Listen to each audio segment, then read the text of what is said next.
We understand that the White House is on lockdown after reports of shots fired near the North Lawn. People on the White House grounds are sheltering in place. The Secret Service is tweeting that a man has shot himself. The president has been briefed. Of course, he is in Mar-a-Lago, heading back to Washington, at least before all of this, earlier in the day, we've been reporting. So CNN White House producer Noah Gray is on the phone with us. So Noah, what can you tell us about this shooting, the lockdown, everything? Yes, hey, so what we're hearing right now is a law enforcement source is telling me that someone in front of the north fence line of the White House a little before 12 o'clock today shot themselves. Now, Secret Service is now putting out a statement on Twitter saying Secret Service personnel are responding to reports of a person who allegedly suffered a self-inflicted gunshot wound along the north fence line of the White House.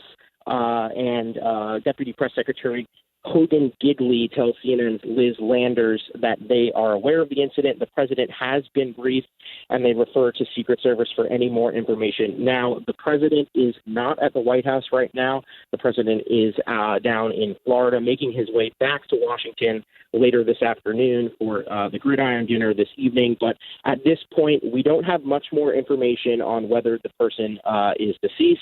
It appears that there isn't any ongoing threat, but as you reported, the White House is on lockdown still. D.C. police tell me that they're responding for the reports of a shooting in the 1600 block of Pennsylvania Avenue, but we're hearing from Secret Service at this point that it was from a self-inflicted gunshot wound, and they are saying that there were no further injuries in the incident. So we will be monitoring the situation for you, and we will get back to you once we know something more. So just for a little clarity, Noah, so when you say on the North Lawn, are we talking inside the fence, which would be inside White House property, North Lawn, or are we just saying on the opposite side of that fence, public space? No, so obviously there's a security perimeter to get into the White House. You have to go through Secret Service magnetometers. On the north fence of the White House, there's the normal fence, and then there's a bike rack about 5-6 feet in front of that. So lately, when we've been hearing about White House fence jumpers, a lot of them have not been making it to the actual fence.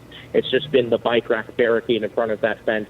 It does not sound like this person was inside of the White House. It was in front of the north fence line on the Pennsylvania Avenue side. The exact positioning is still unclear at this point, but from what it sounds like, from what law enforcement sources are telling me, it does not sound like there was any breach into the White House. That would obviously be more significant at this point. It sounds like it was just an isolated incident of one person shooting themselves outside the north fence line. But again, we're still trying to get some more information here. We're also joined right now on the phone by CNN law enforcement analyst and former Secret Service agent Jonathan Wackrow. So, Jonathan, give me an idea. This is one of the most complicated and among most important of assignments for Secret Service. They're at the White House.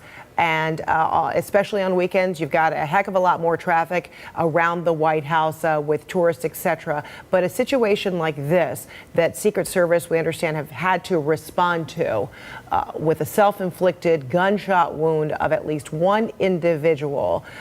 Give us an idea, a thumbnail sketch of what kind of response, how Secret Service would be responding to something like this happening. Absolutely. Listen, these incidents are unpredictable and dynamic. The Secret Service trains for shots fired situations around the White House constantly. So they're very well prepared and well equipped to mitigate this type of incident. So upon notification that shots are fired, they first try to ascertain whether it's coming from the northbound or southbound. Once they know where the shots are fired from, responding elements, including uniformed division officers, emergency response teams, that's the White House tactical teams from the uniformed division, they will also respond to the threat. In conjunction to that, what we've seen and what has been reported is that the White House goes into a lockdown procedure, just very similar to what a lot of the talking points lately have been around, school shootings. When there's an active shooter or shooting situation in the vicinity of the White House, it's better just to lock everybody down, shelter everybody in place. Again, even though the president is not there, the White House remains at a very high state of security posture.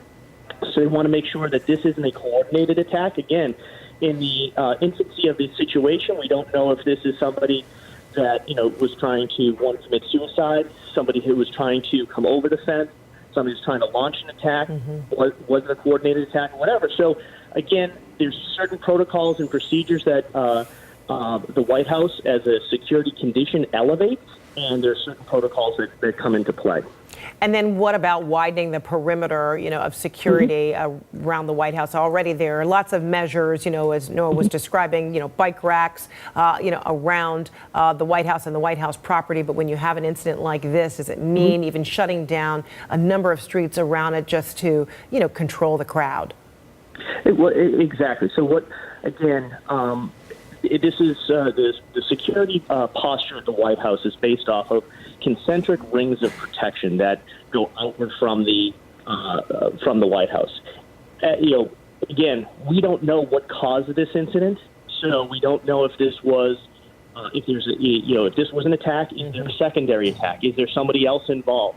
So the Secret Service, by protocol, will go ahead and, again, for the safety of the public, push the public back. This incident happened on the North Ground, so they'll push the public back beyond Lafayette Park. They will stop vehicular traffic from coming in and around the White House, again, as a safety measure to ensure that there's, one, that the public is safe, and that they're, mitigate any secondary attacks if it was an attack. All right, Jonathan Wackrau, thank you so much. We understand the president has been briefed. CNN's Boris Sanchez in Florida traveling with the president. Okay, we're going to check back with him. But meantime, Jonathan, let me ask you, we're looking at a live shot right now. You see a number of, law enforcement. Is this a case in which, Metro Police, Secret Service, Park Police, everyone ends up working together in a circumstance like this? Absolutely. This is because of where this is. It's actually a multi-jurisdictional issue. You do have the United States Secret Service there. You have D.C. Metro Police. You have Park Police.